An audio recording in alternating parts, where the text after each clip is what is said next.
أكبر الله أكبر. جەژن و بۆنە ئاینیەکان هۆکارێکن بۆ بەهێزکردنی پەیوەندیە کۆمەڵایەتیەکان و سەر لە نوێنوێکردنەوەی خۆشەویستی و گەردەن ئازادی لە نێوان خزمان و دۆستان. بەڵام ئەوەی گرنگە هێشتنەوەی ئەو پەیوەندیانەیە بە توند و تۆڵی لە دوای جەژن و بەردەوامبوون لەسەر بەجێهێنانی سیلەی ڕەحم. وبيغمبر فرمي صلى الله عليه وسلم من كان يؤمن بالله واليوم الآخر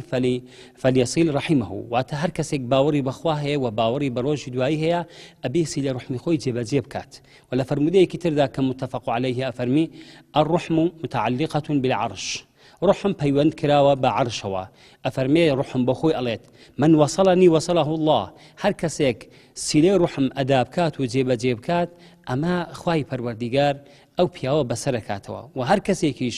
لە دوایە ئەفەرمێ ومن قطعني قطعه الله هەر کەسێک قەطعی سیلەی ڕوحم بکات ئەوە خوای پەروەردگار قەتی ئەو کەسە ئەکاتن. داواکارین لە مسلمانان تەنیا لە ڕۆژانی جەژن و مناسباتەکان دەرفەت وەرنەگرن لەوەی کەوا سیلەی ڕوحم ئەداکەن بەڵکو دەبێ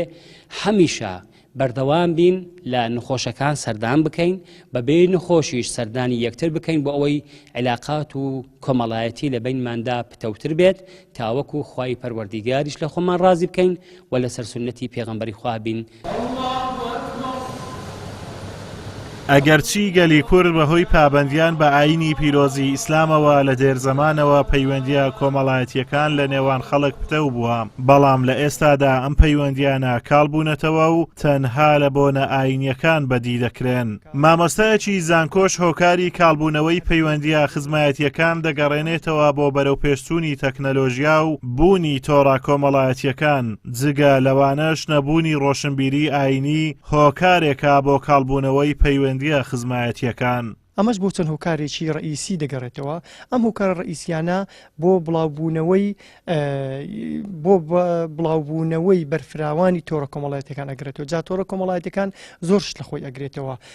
لەوانەیە ئەنتەرنێت بگرێتەوە لەوانەیە مسلسلات بگرێتەوە لەوانەیە تەلەفۆنات بگرێتەوە لەوانەیە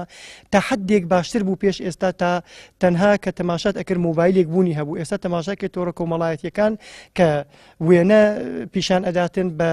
دەنگ وەکو دەڵێ سەوت و سوورە ئەڕواتن بۆیە ئەم پەیوەندی کۆمەڵایەتیە کەم بۆتەوە خەڵک دەرێ بۆ سەردانیەک بکەین هەر بە تەلەفۆنێک وازی لێدین و سەرقاربوونی خەڵک بە بژێوی خۆی بە بژێو چونکە لە دێر زەمانەوە بژێ و ئاسان بوو بەڵام ئێستا مەتاڵبی خۆت زۆر بووە بۆی خەڵک وا مەشغوڵ بووە کە ئەم شتانە بوونی نەماوە نەبوونی ڕۆشنبیریەکی ئاینی تەندروست لە ناو کۆمەڵی مسلمانان ئەمە بە تەواوی یعنی ئەم عیلاقەی داتەپاندووە یعنی ئەگەر ئەم هۆکارانە بە تایبەتی ئەگەر ئینسان ڕۆشنبیریەکی ئاینی تەندروستی هەبوو تۆڕە کۆمەڵایەتیەکانیش تەئسیری لێ ناکاتن. ئاینی پیرۆزی ئیسلام هەمیشە داکۆچی لە پتەوکردنی پەیوەندیە خزمایەتیەکان دەکاتەوە و موسڵمانان هەن دەدات بۆ بەجێهێنانی سیلەی ڕەحم و خوای گەورەش پاداشتی گەورەی ئامادە کردووە بۆ ئەوانەی پەیوەندی خزمایەتی ناپچڕێنن. ئازادۆمەراوەی کەناڵی ئاسمانی پەیام قەزای سۆران.